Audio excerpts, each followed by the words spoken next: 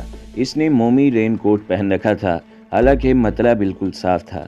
اس کے ہاتھ کی گرفت بے حد مضبوط تھی اور آنکھوں کی چمک مد مقابل کو محصور کر دینے والی تھی۔